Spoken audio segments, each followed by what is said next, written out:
Bienvenue à notre podcast du rien au tout. Mesdames et messieurs, aujourd'hui, j'ai l'honneur de recevoir une personne qui m'a fait trembler, qui m'a fait frissonner pendant mon adolescence. Une personne qui m'a donné une vision. La vision qu'avec la résilience, tout est possible.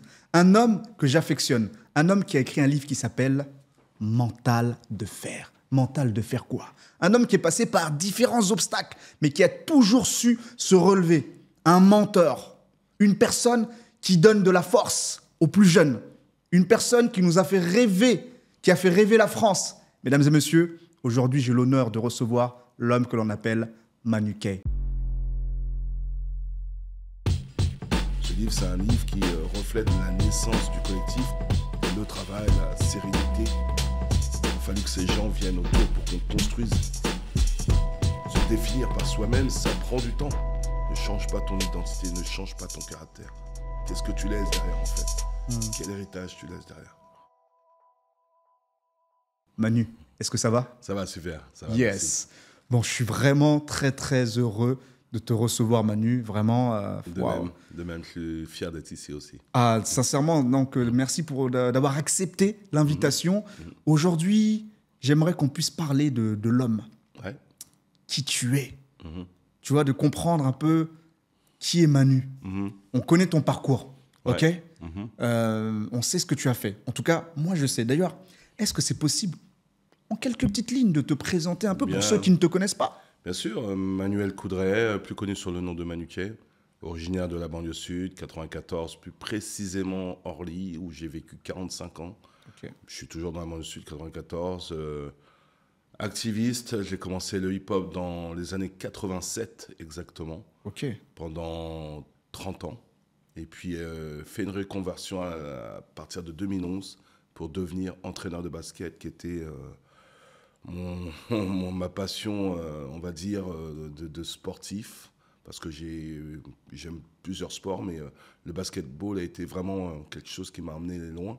Et puis à partir de 2011, j'ai fait une reconversion. Et puis Manu Kay, un fédérateur, quelqu'un qui motive, avec l'espoir que ça va servir à nos plus jeunes de demain. Super. Et surtout avec une influence que j'ai eue de ma mère depuis petit. Voilà. Ok. Mais justement, c'était qui le petit Manu Kay? Manu Kay, c'était quelqu'un d'assez fougueux, qui aimait bien l'école primaire. Ok. Mais forcément, il y a eu un parcours chaotique arrivé au collège parce que parents qui se séparent, isolés seuls à la maison. Manu Kay n'est plus dans la même lignée qu'il était petit, mais qui se trouve forcément un peu déséquilibré, mais qui va vite prendre conscience que la vie t'offre ce qu'elle donne, qui va rien laisser au hasard, qui va se chercher pendant de nombreuses années et qui va trouver sa voie grâce à cet art, la musique, la singularité. Et j'ai vu une petite étincelle au bout, je dis, allez, j'y vais.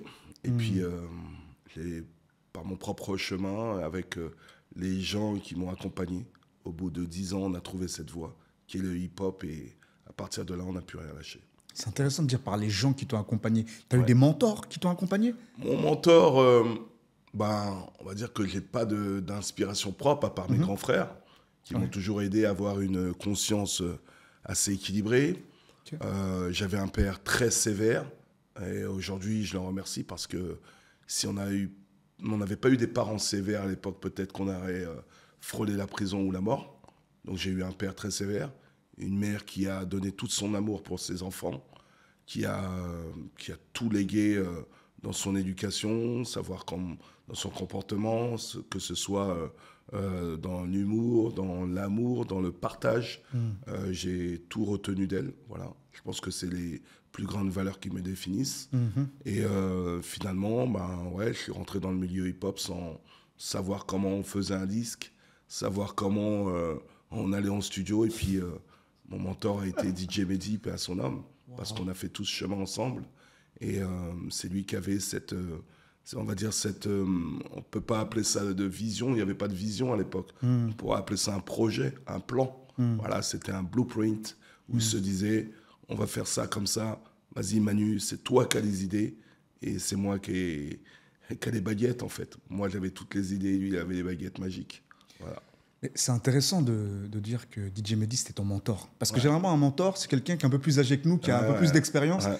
Mais là, c'est intéressant. Toi, tu étais déjà le grand frère. Ouais, c'est ça. Moi, je t'ai toujours connu en tant que grand frère, mentor des autres. Je me dis, mais c'est qui son mentor? Ouais. Et là, tu me cites DJ Mehdi, qui était Bah plus ouais, jeune que parce toi. ouais, un plus jeune a été mon mentor parce que c'est lui qui m'a dit oui, il faut que tu t'inscrives à la SACEM, il faut que tu fasses ça. Ouais, Manu, tu as un développement, inculque ça aux gens, parle de thèmes, donne des thèmes à Kerry, fais ci, fais ça. Cette musique, à qui tu la vois. Et puis, je pense qu'il avait plein d'idées dans lesquelles où on se retrouvait, on se partageait. Un jour, il m'a même dit, tu sais, on n'est jamais aussi fort l'un avec l'autre, en fait. Quand on bosse ensemble, on est super fort et dès qu'on se détache, on est moins fort. Donc, à partir de là, je sais qu'on a fait bout de chemin ensemble et chaque force, quand on se réunissait, il y avait quelque chose qui était assez magique, quoi. Est-ce que c'est à partir de ce moment-là que tu te dis, je dois être et devenir l'homme que je dois être? Ouais, après, ça a été vraiment une recherche, hein, devenir quelqu'un et se définir par soi-même, ça prend du temps. Ça a été un travail de long chemin, ça a été parsemé d'embûches, pardon. Et, se retrouver, se dire, voilà, je suis tel homme, les choses que je veux revendiquer, comment les gens doivent me voir, doivent me percevoir. Ça n'a pas été facile au début. Qui est Manu Chao? Ouais, c'est un rappeur, il fait un peu de basket, il aime le sport, le football, parce que j'ai joué longtemps au football aussi. Ouais, mais quoi d'autre? J'arrivais pas à me définir au début, tu vois. Donc c'est force de combattre, à force d'acharnement, à force de me louper, de me relever, de remarcher, d'essayer. Là, voilà, je grandis avec tout ça finalement. Plus on tombe, plus on en tire des expériences, on va dire positives, parce qu'on essaie de plus retomber. Et vraiment à partir de, je pense, 2017, suite à une dépression qui était assez forte, je me relève de tout ça et puis je sais qui est Manu Chao aujourd'hui. Wow. Ouais. Dans ton livre, tu parles beaucoup d'éducation et de valeurs. Ouais. C'est quoi les valeurs qui t'ont aidé à te structurer ton com, justement? Ouais, l'éducation, comme le dit Martin Luther King, la plus forte éducation, c'est ce qu'on doit léguer à nos enfants, tu vois. Sans éducation, le monde n'est rien. Tout à fait. Donc voilà, les plus fortes éducations, moi, c'était le respect, l'entraide, l'engagement. Voilà, tout ce que tu fais, tu dois être engagé. Quand tu t'engages quelque part, c'est s'engager à 100%. Le respect, c'est ce qui englobe tout. Partout où tu es, dans le monde de sport, dans l'associatif, dans l'administration, dans des grosses entreprises, le respect doit être monumental, quoi, tu vois. Et je pense que toutes ces valeurs ont été inculquées très tôt, de par les Antilles, de par ma grand-mère, de par ma mère. Je voyais mes grandes tantes aussi. Quand on se parle aujourd'hui, il y a un amour qui est profond. Et elle me parle je cherche toujours à revenir dans le legacy, tu vois, dans l'héritage profond, et savoir qui était Manu Chao, comment, à travers mes grands frères, ma maman, mon papa, qui était ma mère, qui était vraiment mon père, tu vois, je cherche à savoir tout ça. Et c'est mes grandes tantes qui me parlent de ça et qui me disent, voilà, ta mère, tu ressembles un peu à ta mère, sauf que toi, tes études, tu les as repris à l'âge de 40 ans, mais tu es comme ta mère, tu as arrêté des études très tôt, tu ne savais pas écrire, tu ne savais pas trop t'exprimer. Aujourd'hui, à l'âge de 54 ans, tu développes quelque chose de naturel et on dirait que tu as fait des grandes études, mais non, quoi, tu vois. Et voilà, elle dit que tu as le profil de ta mère, quoi, en fait. Généreux, ouais, parce que on peut pas se mentir avec sa personnalité, en fait. Je suis comme je suis, quoi, tu vois. Même dans le monde du basketball, je coach comme je suis. Les enfants te le diront, les plus jeunes, les grands te le diront. J'ai une naturalité à être très calme, même dans la tempête. Et il faut absolument trouver des solutions quand tu es coach. Ça sert à rien de gueuler dans tous les sens. Mais là, il faut trouver des solutions et très vite, ça se passe très vite sur le terrain. Voilà. Tu fais une différence entre éducation et instruction? Bien sûr. Ça serait quoi, selon toi? L'éducation, je pense que l'éducation, c'est d'abord apprendre, comprendre et, comme dirait Kerry, entreprendre. Voilà, et puis l'autre, c'est l'instruction, c'est plus tout de suite, quoi. S'instruire, être dans le direct, toi. Voilà, c'est cette différence. Et tout à l'heure, tu as parlé de tes racines. Tu es de la Guadeloupe. Ouais. Tu y retournes un peu Tous les ans. Tous les ans. Tous les ans, parce que je pense que c'est important. D'accord. On ne connaît pas assez son peuple, on ne connaît pas assez son identité. Et c'est fort parce que ce n'est pas quelque chose qu'on apprend du jour au lendemain. Voilà, c'est la Guadeloupe, c'est l'Afrique, c'est tout ce qu'englobe derrière ces grands artistes qui ont servi pour ce peuple, ces sportifs. La Guadeloupe est peuplée de monuments, peuplée de richesses, des gens importants qu'on fait en sorte que cette terre existe. Voilà, les Caraïbes est riche en termes d'art populaire, tu vois. Tout à fait. Et ça, il faut être conscient qu'il y a des hommes et des femmes qui se sont battus pour que les Caraïbes se développent aujourd'hui, malgré les difficultés qui sont assez fortes. Mais il faut connaître son pays et puis y retourner. Je retourne aussi aux États-Unis très souvent, pas seulement pour le hip-hop, les baskets, les baggy, tout ça, mais pour connaître aussi qu'est-ce qui a fait en sorte qu'on s'est intéressé à cette culture, qu'on y allait. Et aujourd'hui, on voit les choses autrement, un peu plus profond, tu vois. Bien sûr. C'est quoi la politique des États-Unis, comment on y vit là-bas, c'est quoi l'importance d'y aller, c'est quoi Harlem, c'est quoi Manhattan, c'est quoi Brooklyn. Et ça, c'est quelqu'un qui m'accompagne là-bas, qui est là-bas depuis longtemps, Emerick Parker. Et à chaque fois que j'y vais, je prends connaissance avec lui de m'expliquer voilà, qu'est-ce qui domine les États-Unis, surtout New York, qui est l'axe central des USA, quoi. Ok. Très intéressant. Et dans ton livre, tu parles de mental de faire et pas de mental de parler. Ouais. Qu'est-ce que tu veux dire à travers ça? Mental de faire pour le faire, c'est-à-dire c'est l'action-réaction. Vraiment, c'est le faire, c'est de faire le premier pas, en fait. Voilà, c'est ça. C'est ce mental-là que j'ai voulu expliquer dans mon livre, tu vois. Tant qu'on ne fait pas le premier pas, on ne pourra rien faire. C'est l'action avant tout. On a beau parler, oui, je vais faire ci. Les gens souvent te disent, je vais faire ci. Non, tu ne peux pas le faire, tout ça. Et il faut vraiment écouter son cœur, son esprit et se dire, voilà, on peut faire des choses. Quand on fait des choses, il faut absolument être accompagné. Personne n'a fait des grandes choses sans personne, en fait. On croit que les gens, personne ne te dira, tu as fait des choses tout seul, tu vois. Moi, quand j'ai commencé, j'étais seul. Il a fallu des gens qui s'agrippent avec moi. Il a fallu que ces gens viennent autour pour qu'on construise des choses ensemble. Jamais tout seul, j'aurais réussi à faire ce que j'ai fait avec différents types, ce qui est devenu l'épopée Mafia Qu'un Free. Jamais les choses auraient pu se faire tout seul. C'est des gens qui ont fait en sorte que ce groupe existe et c'est les gens, l'unité qui a fait en sorte que Mafia Qu'un Free est devenu ce qu'elle est devenue. Personne n'aurait fait Mafia Qu'un Free seul. Voilà. C'est ça que je veux dire, quoi. Le faire, c'est le faire, mais il faut le collectif, il faut les gens qui t'accompagnent. Ce livre, c'est un livre qui reflète encore la naissance du collectif et l'entraide aussi. Tout ce que les gens ont fait dans ce livre, que ce soit les femmes, les hommes, il y a un accompagnement qui est crucial. Que ce soit la famille, les enfants, les frères, les mamans, papa, il y a sûrement un moment, quelqu'un qui a dit « Vas-y, let's go, je te donne le go ». Donc, l'entourage, important, Exactement. les bonnes personnes qui te boostent, positif, les personnes qui ont un mental, tu vois, qui sont dans le positif, quoi. Ça, c'est important. Donc, c'est vraiment ça, ta vision du... Ok, super. Justement, tu as commencé en disant que tu n'avais pas tous les codes, tu commençais vraiment sans rien. Ça, c'est quand même un truc de fou. Parce que il y a beaucoup de personnes qui se disent, bon, avant de commencer, tout doit être parfait, tu dois être carré. Si c'est pas carré, c'est pas bon, j'y vais. Toi, tu as commencé, il n'y avait rien, juste la foi. C'est un truc ça. C'est un mental de croyance et surtout de ce que tu appelles dans ton livre de hustler.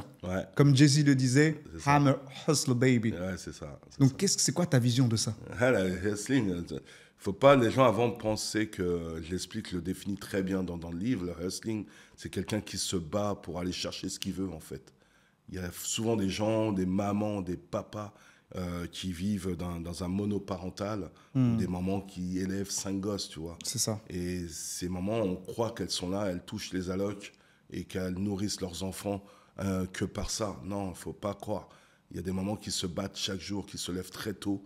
Et c'est des moments de hustling qui vont chercher de quoi nourrir ses enfants par des petits boulots, elles iront chercher à travers des secours populaires de quoi nourrir leurs enfants chaque jour. Et ça, c'est une sorte de hustling. Et cette motivation qu'a eu, c'est Nipsey Hussle, le rappeur qui est décédé en 2018. Lui, forcément, il avait déjà construit pas mal de choses à Los Angeles, dans son quartier de Crenshaw. Il avait déjà vendu ses mixtapes, 100 000, il les vendait, je ne sais plus comment, $100, je crois, à la mixtape, jusqu'à former un empire. Après, il a fait des magasins pour que des blacks travaillent à l'intérieur. Il a commencé à avoir une vision d'ouvrir plein de choses et tout. Mais malheureusement, il s'est fait assassiner. Tu vois, c'est des gens comme ça qu'on portait le nom de hustling, tu vois. Le hustling, c'est de se battre chaque jour jusqu'à arriver à ce que tu as besoin, tu vois. Super. Et qu'est-ce que tu conseillerais à des jeunes qui pensent que dealer, faire du trafic, c'est ça qui permet d'être un hustler ou de s'en sortir? Ouais, c'est comme les chansons l'ont dit, hein, la mort ou la prison, il n'y a pas d'issue, tu vois ce que je veux dire. On trouve, moi, ça m'a jamais influencé ces choses de drogue, de prison. Je pense que la vie est faite de tellement de belles choses que il y a des choses à aller chercher au-delà de ça, tu vois. Prendre tout vite, ok, oui, tu prends par semaine des 15 000 euros, tout ça, ok, c'est beau, ouais. Mais jusqu'à combien de temps, tu vois? Combien de temps? Tu pars à 25 ans, 23 ans. C'est ça. Qu'est-ce que tu laisses derrière, en fait? Quel héritage tu laisses derrière? Il faut mieux partir du strong, du chaos, du down, et construire ta vie progressivement pendant 10 ans, 15 ans, en grappillant petit à petit, et finalement, à la finalité, commencer à t'ouvrir avec toutes ces expériences de galère et profiter de ça et commencer à construire ta vie, aller faire un petit taf, gagner paisiblement ta vie, mais sereinement, finalement, Bien sûr. tu vois. Bien sûr. Et construire après, développer toutes ces expériences, que grappiller des sous partout, par la drogue, par des conneries, puis finir bêtement. Je pense que les jeunes, aujourd'hui, ils prennent pas conscience du mal qu'ils font à leurs parents, à leur entourage et toutes ces futures générations, tu vois. Tout à fait. Et tant qu'on n'a pas ce modèle d'éducation qui doit être radical, tu vois, comme nos parents ont été, tu vois. Oui. Moi, j'avais un père qui était très sévère, mais aujourd'hui, je le remercie, c'est peut-être grâce à lui que j'ai pas fait de la prison, voilà. Il était très pointilleux sur les horaires, il était dans une dureté, comme je pense que l'époque aussi, dans les années 70-80. Le contexte, l'environnement. Ouais, l'environnement, c'était comme ça, quoi.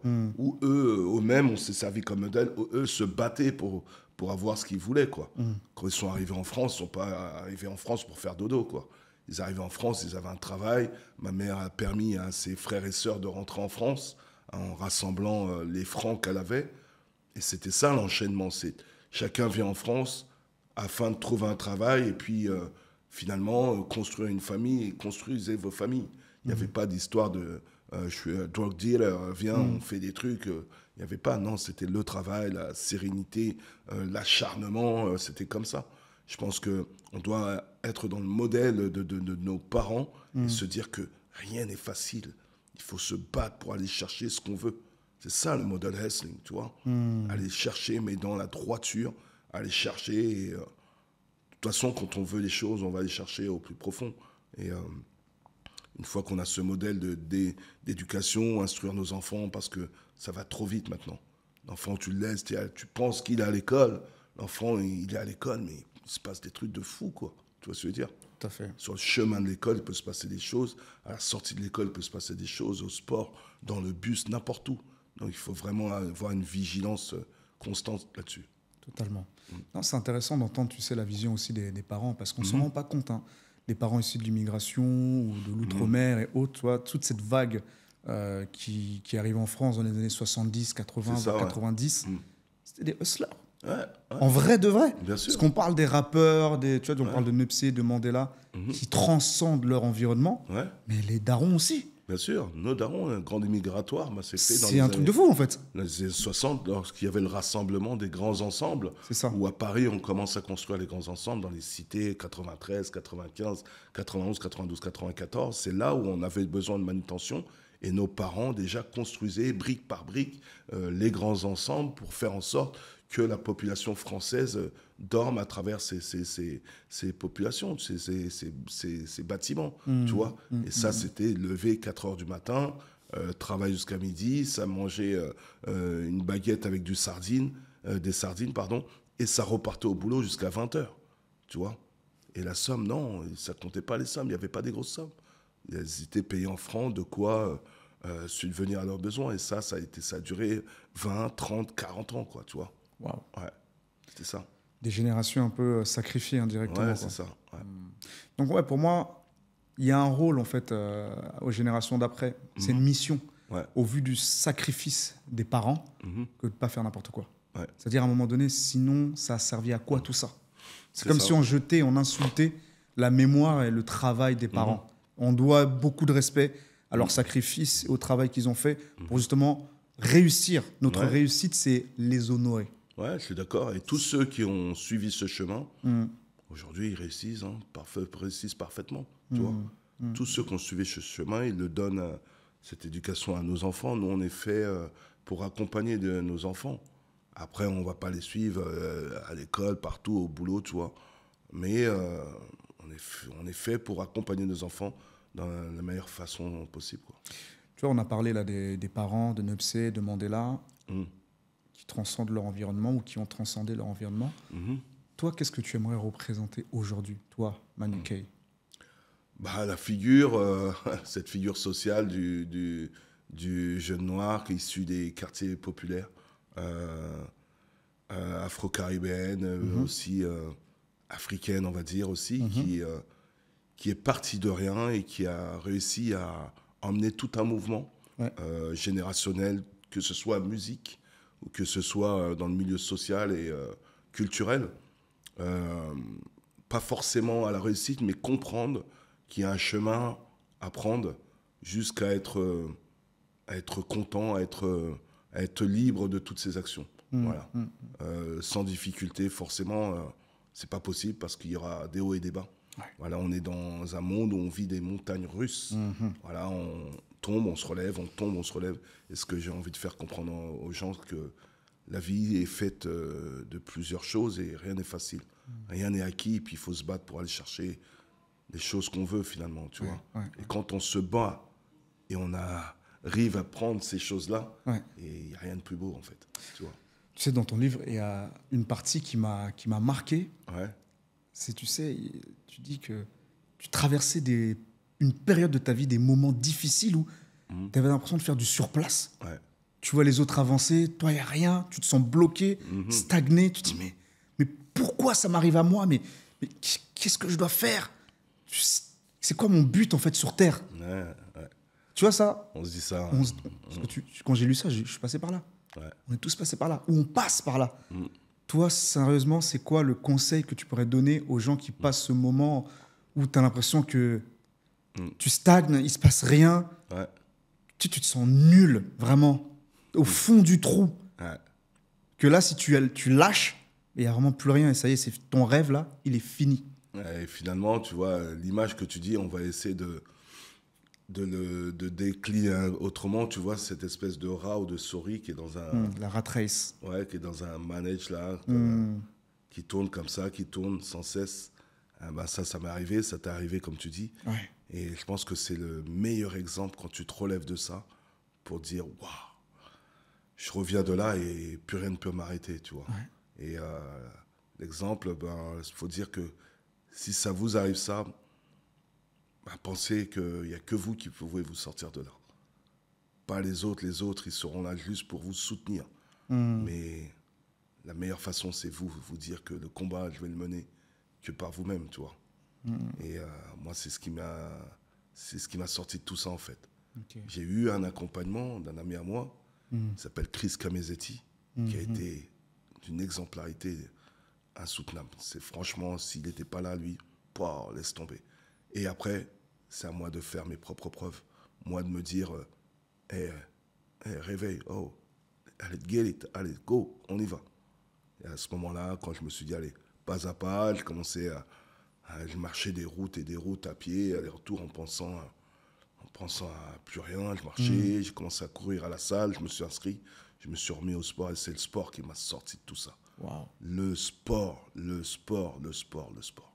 Ah ouais, sincèrement, à le moment, l'état physique, ça m'a sorti de tout ça. Et relever tout ça, je n'ai plus rien pour m'arrêter maintenant. C'est fini et heureusement, j'ai connu ça il y a une dizaine d'années presque. Aujourd'hui, on est en 2015. Ouais, ça fait c'était 2016 et ça a duré 1 an. Ok. Et aujourd'hui, ouais, je suis rétabli de tout ça. J'ai passé par des moments très très durs, mais voilà, je suis fier d'avoir combattu tout ça. Et puis maintenant, on vit pour voir l'amour, pour voir la beauté partout, en fait. Il faut vivre avec le beau et avoir cette pertinence de continuer parce que la vie nous offre plein de belles choses. Est-ce que tu penses que si c'était à refaire, tu le referais de la même manière? Ouais. Les regrets, il faut les laisser derrière, les regrets. Je pense que si c'était à ce moment-là qu'il y a eu ça, je pense que c'était le moment, en fait, tu vois. Donc voilà, je ne fais rien avec regret.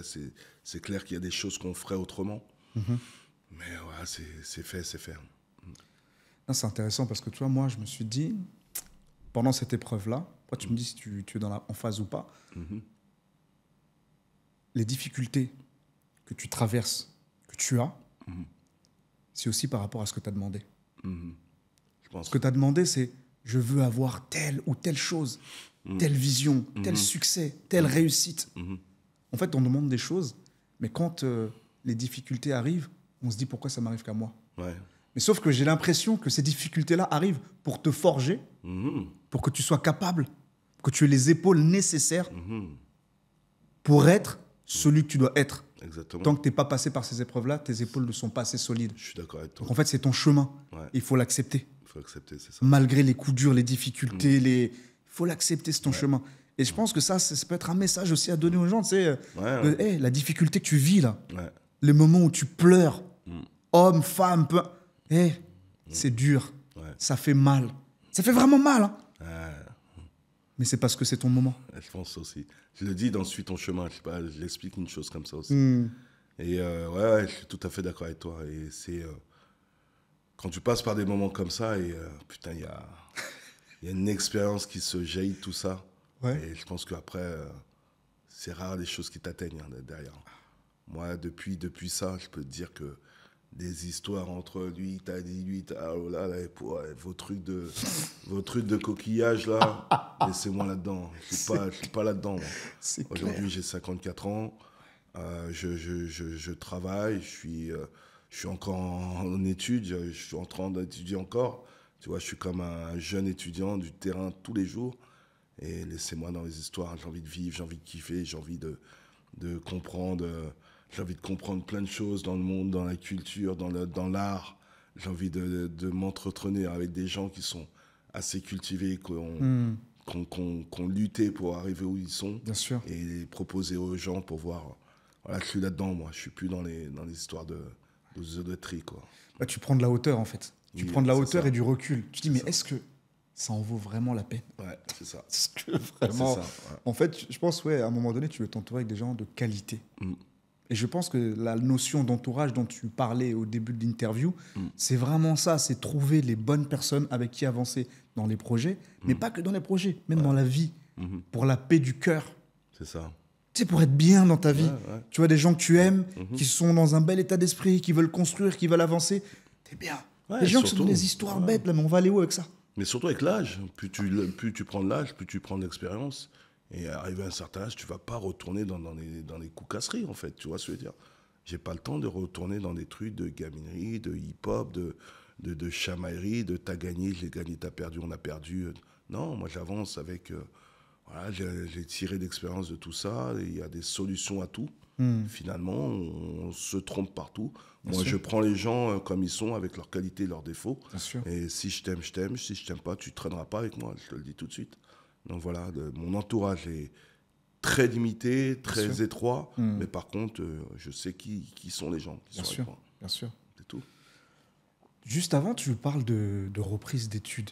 Ça, c'est quand même un truc de fou. On en a parlé, je t'ai eu au téléphone, tu m'as dit non, j'ai repris mes études, c'est pas évident. Je dis, attends, t'as repris tes études? Mais là, c'est pas que cette année, tu as déjà repris avant. Ouais. Tu peux nous parler de ça un peu pour comprendre que... Déjà, excuse-moi de te couper, qu'est-ce qui s'est passé pour te dire, ouais, je reprends mes études? Ariatis, qui est dans mon livre, l'haïtien Ariatis, domicilié à Rungis, qui est parti à Orlando l'été 2008. Je l'ai suivi à Orlando. Il me dit qu'il va faire des études de finance. Donc à cette époque, je ne sais plus quel âge je dois avoir, 22, 23 ans il doit avoir à cette époque. 21, 22, 23, pas plus. Il me dit, accompagne-moi, je vais à l'inscription, je l'accompagne là-bas à la fac, à Orlando. J'arrive, je vois des bonhommes de 40, 50 ans. Je dis, mais Harry, ils font quoi là? Il me dit, ils étudient aux États-Unis, tu peux reprendre des études à n'importe quel âge, il n'y a pas de honte et tout. Wow. J'ai retenu Déclic. ça. Déclic. Lui, il continue son truc. Moi, à un certain moment de ma vie, j'arrête le hip-hop. J'ai dit quoi? Ce qui me passionne, c'est le basketball, j'adore. Et je veux savoir comment les coachs, ils arrivent à réunir des hommes ensemble ou des femmes ensemble et faire en sorte, à partir d'un projet, qu'ils arrivent à développer eux-mêmes et à voir jusqu'à la concrétisation. Et je me dis quoi? Les diplômes. On me lance dans un truc de diplôme. Et je dis vas-y, on y va. Et je rencontre plein de gens à travers les diplômes, des gens intéressants d'horizons différentes. Un prix d'amour pour les diplômes. Je m'inscris dans différentes formations. Et comme ça, pendant une dizaine d'années, de 40 à 50 berges, j'ai passé pas mal de diplômes, basket, prépa physique, analyse vidéo, prépa mentale. Ouais. Quand est arrivé le Covid, il y avait des trucs qui se faisaient à distance. Et puis voilà, pendant 10 ans, je me suis dit, let's go, on va retourner à l'école. Et puis j'ai appris plein de choses à travers ça. Et aujourd'hui, je suis dans une association qui s'appelle Solidarité, Divertissement et Réussite, qui est basée à Valenton dans le 94, où M. Banamar Sissako est le président de cette association. Et voilà, on développe plein de choses à travers la culture, à travers le sport, le bien-être et tout. Et ça fait 3 ans que je suis là-bas et ça fait pratiquement 8 ans que je les connais. Wow. Donc il m'a dit, voilà, maintenant, tu as tiré d'expérience, on va te faire monter en compétences, on t'inscrit dans une formation qui s'appelle Diplôme d'État supérieur pour être cadre et pour diriger dans le monde associatif ou sportif, tu vois. Donc, il s'agit du managérial, des RH, budgétaire. J'ai dit, ouais, vous allez me tirer du lit pour rentrer là-dedans, genre, vas-y, pourquoi pas, on y va, on s'engage, on y va. Oh, ouais. Et voilà, c'est un truc qui valorise à bac plus 5, niveau 6. Comme dit mon cousin aux Antilles, pour quelqu'un qui a été à l'école le dimanche et les jours fériés, c'est pas mal, quoi. Voilà, moi, je suis fier de ça. Voilà, j'apprends chaque jour et puis forcément, ça nous construit, ça montre encore qu'il n'y a pas d'âge pour reprendre des études. Emmanuel, dis-moi la vérité en vrai. T'as pas eu la pression, franchement? Ouais, la pression, on a chaque jour. La pression, il faut juste la contenir. Mais je suis content, tu vois. Et après, il faut juste valider. Si on n'y arrivera pas, on passera par la fenêtre et puis on validera, tu vois, comme je l'ai toujours fait. Super. Vois. Et faut juste valider et prendre ça comme un outil qui va te suivre jusqu'à très loin et faire en sorte que cet outil te permette de développer plein de choses. Et à travers ces choses, où on peut embarquer plein de gens avec nous et développer d'autres choses. Tu sais, je me suis dit quoi aussi, quand tu m'as parlé de la reprise des études, je me suis dit, peut-être que c'était pas évident, pas facile, mais la chance que tu as, c'est que tu es un artiste qui taffe et qui écrit et qui est dans la réflexion. Ouais. Donc en fait, pendant toutes ces années, même si tu n'as pas fait d'études, tu t'es formé à l'écriture, à la scène, à la réflexion, à pousser la réflexion. Dans ton style, même dans ton rap, c'était pas un rap, c'était rap, il y avait de la réflexion. Donc en fait, tu étais devenu, pour moi, un sachant et un expert, un sociologue de la société. Donc tu as développé des compétences autres, sans aller à l'école, mais avec de la recherche. Mais parce qu'en fait, finalement, c'est qui les premiers professeurs du monde? C'est les gens qui ont eu l'expérience, qui ont ensuite transmis. Ouais, c'est ça. C'est ça, en fait. C'est les savants qui ont transmis leur savoir, quoi. Et un savant, c'est quoi? C'est qui? C'est une personne qui a de l'expérience dans un domaine et qui transmet aux autres. Exactement. Finalement, tu étais déjà dans les études. Sauf qu'on ne pose pas ça comme étant des études. Parce qu'on met des normes. Ouais. Mais en vrai, c'est ce que tu as fait. Ouais, et donc, du fait de reprendre les études, tu étais déjà dans une formation continue. Ouais, Du fait d'être artiste. Dans la transition, j'étais déjà dans la transition, dans la transmission. C'est quelque chose que je fais depuis 30 ans, en fait. C'est ça. Sans le savoir, j'étais déjà dans ça. une sorte d'art que je transmettais aux gens. Et voilà, il faut juste, comme tu dis, il faut juste des certifications, il faut mettre des mots sur des mots. Parce qu'on est en France, il faut des diplômes, donc il faut amener ça devant un jury, parler, expliquer ton projet, expliquer le développement que tu veux l'emmener. Ouais.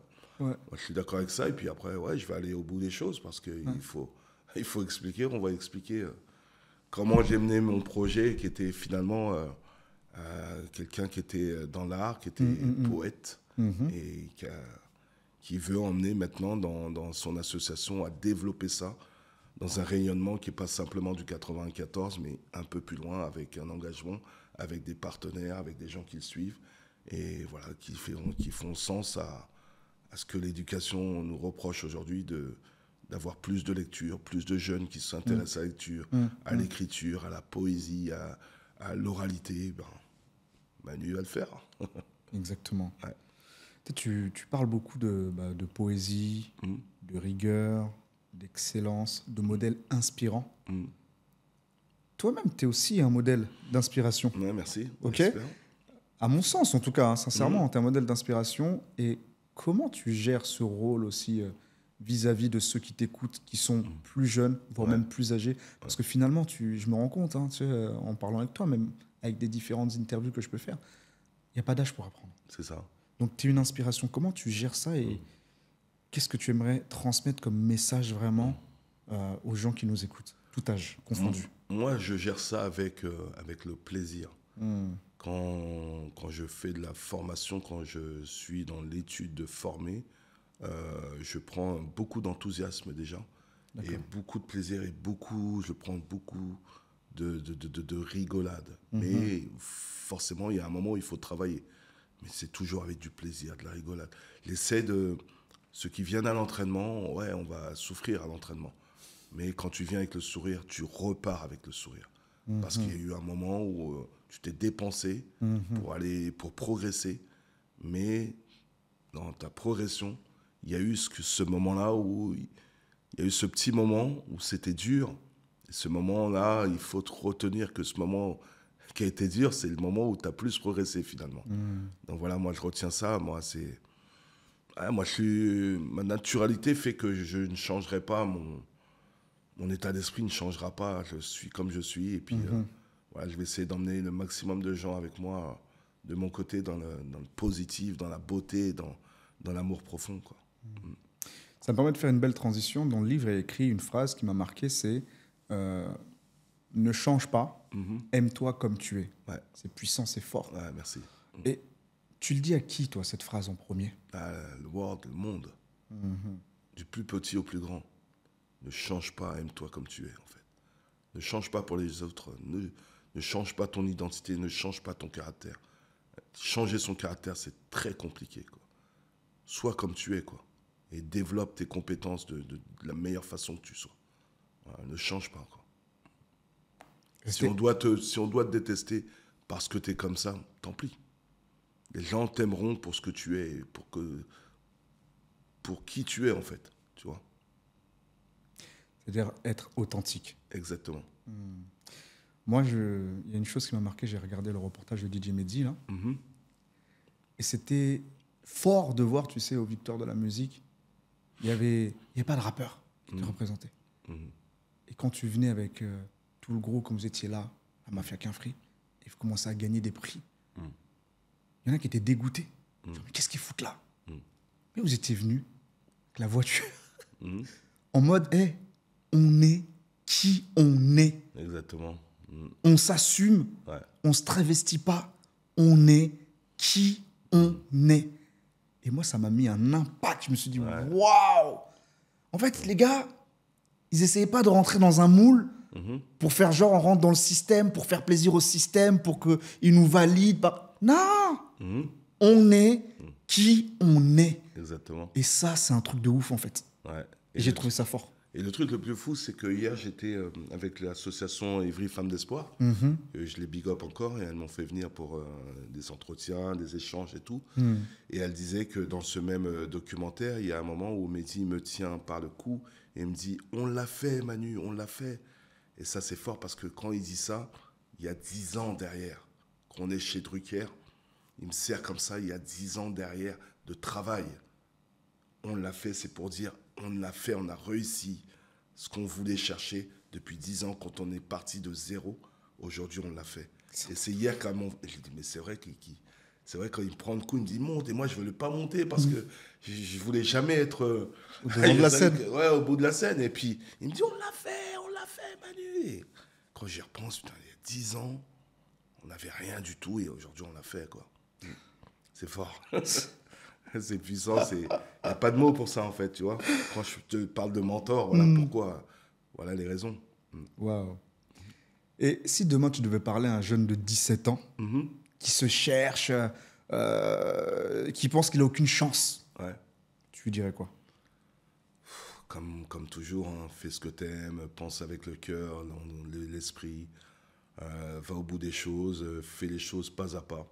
Voilà, tu vas te tromper, la vie est faite pleine de défis, finalement, on est sur Terre pour ça, pour combattre les défis, et tu vas y arriver au bout, tu vois. Crois en toi, il faut croire en soi. La première étape, c'est de croire à l'impossible, et je le dis dans l'accroche du livre. Exactement. Voilà. Et en une phrase, ça serait quoi le mental de fer? Mental de fer, pour le faire en une phrase, ça sera pas à pas, l'action pour la réaction, et forcément le combat et l'engagement. C'est ça, mental de fer. Et Manu, un mot pour finir. Ouais. Une citation, une image, une phrase, ça serait quoi? Ah, une image, moi... Hier, j'ai pensé à une chose. Ouais. J'ai pensé à une chose que je dis ici. Tu sais, quand tu écris un livre qui s'appelle Mental de fer, et puis tu annonces un tome 2 qui va sortir à peu près dans moins d'un an, maintenant à la même période. Okay. Il y a toujours une phrase d'accroche où c'est ça qui va être important de marquer dans le livre. Et là, c'était, tu vois, c'est écrit dessus. Hein, yes. La meilleure étape, c'est de croire à l'impossible. Il y a cette phrase qui revient, et tu te dis, merde, dans le tome 2, il me faut une phrase d'accroche et tout. Et il y a des textes que j'ai faits il y a 10, 15 ans, et qui revient comme ça, et il dit, ah, je l'ai trouvé. Et pour finir, la phrase d'accroche, on va finir en beauté, c'est, laisse-moi faire un effort de plus. Voilà. Voilà. Ok. Ça sera dans le tome 2. Super. Et si tous les jeunes feraient cet effort de plus, ouais. Je pense qu'il y aura des belles choses qui se profilent. Super. Donc le tome 2 qui sera dans à peu près un an, qui sortira un dans petit peu moins, en avril. Un petit peu avril. À la même période, un peu près. Ok, voilà. Super. Voilà. Bah écoute, moi ça. C'est en sorte de suivre les lignées, mais pas trop loin. Mm-hmm. Bâton le fer tant qu'il est chaud. Exactement. Mais ça. Moi, franchement, ça serait un plaisir que de te recevoir pour le tome 2. Ok. Parce que là, j'ai passé vraiment un moment agréable avec toi. Pareillement, ouais. Tu vois, je t'avais dit, c'est un échange. On parle entre hommes. Fluide. Entre bonhommes. Voilà. Ouais, c'est fluide. Non, fluide. Ouais, propre. Exact. Tu vois, c'est ça que je voulais vraiment. Ouais, c'est ça. Qu'on discute, qu'on apprenne à se connaître. C'est qui Manu, l'homme, tu vois, sa vision, ses messages. Ouais. C'est ça. Voilà, bah... L'échange a été exceptionnel, tout simplement. Comme à chaque fois où j'ai rarement eu des échanges qui sont... Il y a plusieurs conversations qui s'animent différemment, mais j'aime les choses simples qui sont faites avec finesse. Et ça a été le cas. Super. Franchement, Manu, merci beaucoup. Merci à toi. Merci pour ton temps. Merci beaucoup. Et je te dis à très vite. Yes. Big up. Mesdames et messieurs, on arrive donc à la fin du podcast du rien au tout avec monsieur Manu Kay qui sort son livre Mental de fer, disponible sur toutes les plateformes, dans les librairies, vous pouvez les commander un peu partout. Vous tapez sur Internet, Mental de fer. Franchement, Manu, j'ai passé un moment incroyable avec toi. C'était un truc de fou. N'hésitez pas à suivre ce podcast sur toutes les plateformes, Deezer, YouTube, Spotify, Instagram. Bref, toutes les plateformes digitales, vous pouvez retrouver cet épisode. Merci pour votre temps et je vous dis à la prochaine. C'était Hervé, du rien au tout. À très vite. Salut.